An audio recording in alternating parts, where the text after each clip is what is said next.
I'm not reading from notes. I didn't plan this out. I'm just sitting with one line that won't leave me alone. Be still and know that I am God. That's it. One sentence, and somehow it feels heavier than a whole chapter, because I don't like being still. I really don't. Still feels like giving up control, like letting go of the wheel while the road keeps moving. And I don't trust the road that much. Maybe you don't either. We're good at motion, good at noise, good at filling space, talking, explaining, fixing, reacting. If something hurts, we poke it. If something breaks, we rush in. If God is quiet, we speak for Him. And then this verse shows up and says, stop. Not later. Not after you figure it out. Not once you calm yourself down. Be still. I always want to argue with that. Because stillness feels irresponsible, like I should be doing something useful instead. But the verse doesn't explain itself. It doesn't defend itself. It doesn't negotiate. Be still and know. Not figure out, not understand. No, that's different. Knowing in the Bible isn't about collecting facts. It's closer to recognition, like when you see a face in a crowd and your body knows before your brain does. You don't analyze it, you don't prove it, you just know.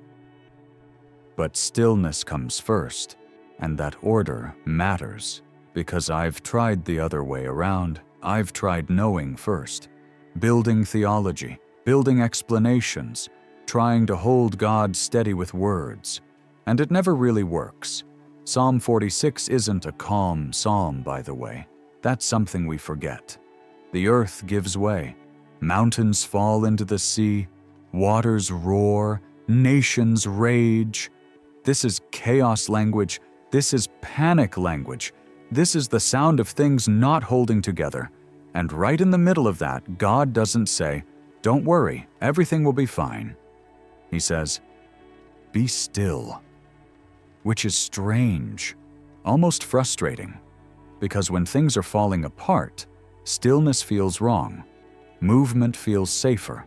Even bad movement feels better than none. Stillness means you might have to feel what's actually happening. And that's scary. I think that's why we avoid it. Stillness brings up stuff we've buried, grief that never got a voice, anger we spiritualized away, questions we labeled as lack of faith. When you stop moving, those things tap you on the shoulder, and God doesn't rush to silence them. The verse doesn't say, "Be still, and I'll immediately explain myself." It just says, "Be still and know." There's a trust gap there, a long one. I don't always like God's timing. There, I said it. I like answers. I like clarity. I like clean stories with beginnings and endings.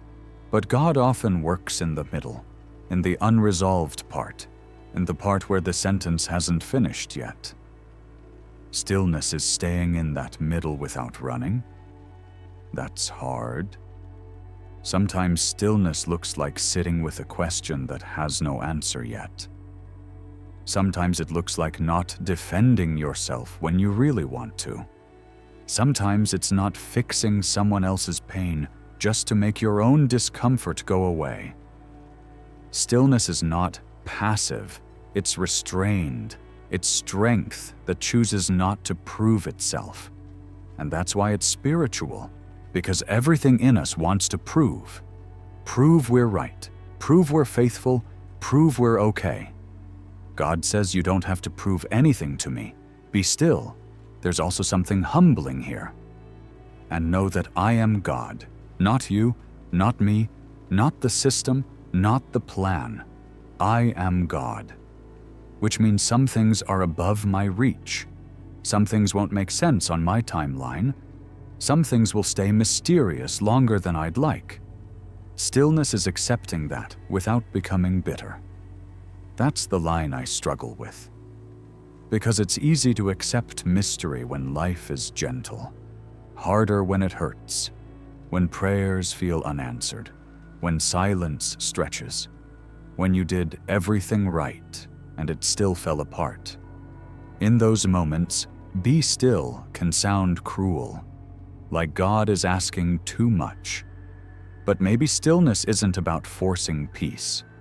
Maybe it's about stopping the fight against reality, not surrendering hope, not giving up faith, just stopping the internal war, letting God be God, even when you don't like how He's doing it.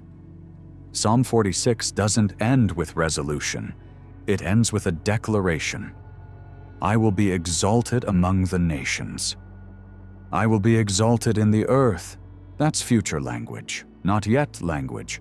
Stillness lives in that gap, between now and then, and maybe that's where faith actually grows, not in certainty, but in staying present, staying open, staying honest. You can be still and still be confused. You can be still and still be hurting. You can be still and still have doubts. Stillness isn't pretending everything is fine. It's refusing to run from God while it's not. That's a different kind of faith. Quieter, less impressive, but deeper. I think God values that more than noise.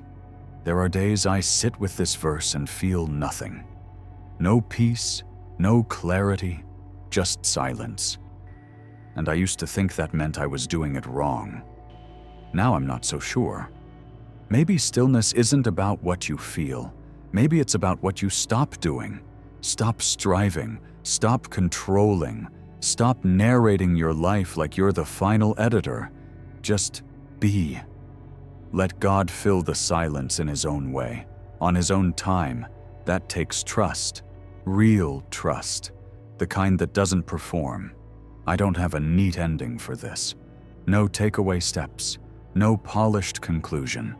Just a sentence that keeps echoing. Be still. And know. Not because everything is calm, but because God is still God. Even when it's not. And maybe that's enough for today. Be still and know. Not because the noise has stopped. Not because the pieces have been put back together.